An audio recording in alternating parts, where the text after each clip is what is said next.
ओबीसीतून आरक्षण देणं शक्यच नाही असा दावा मंत्री नितेश राणेंनी केला। मराठा समाजाला आधीच 10% आरक्षण दिलंय।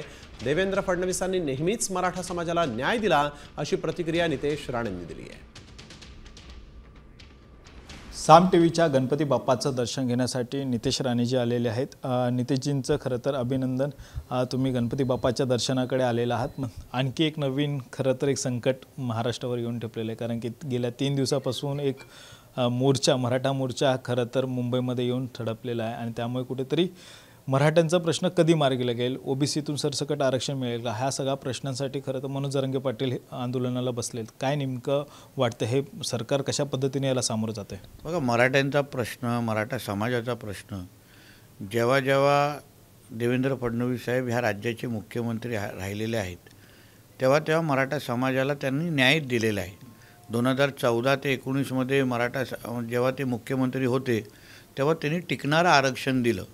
त्याच्यानंतर चपट्या पायाचे आमचे उद्धव ठाकरे आले मुख्यमंत्री म्हणून आणि त्यांनी असलेलं आरक्षण घालवलं।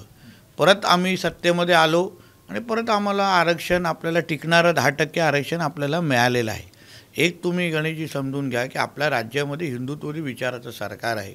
हिंदू समाजाने ह्या सरकारला निवडून आणलेलं आहे आणि म्हणून पहिलं भाषेच्या निमित्ताने प्रयत्न झाले, हिंदी मराठी, तिथे दिसलं की बाबा हिंदू समाजामध्ये विभाजन होत नाही, मग आता जातीचा प्रयोग करण्यात आला।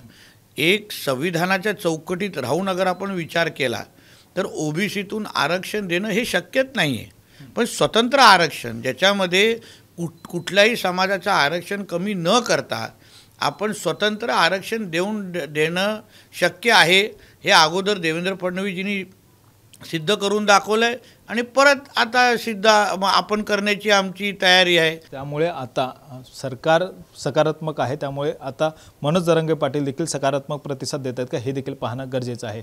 व्हिडिओ संदीपसह गणेश कोडे, साम टीव्ही मराठी, मुंबई।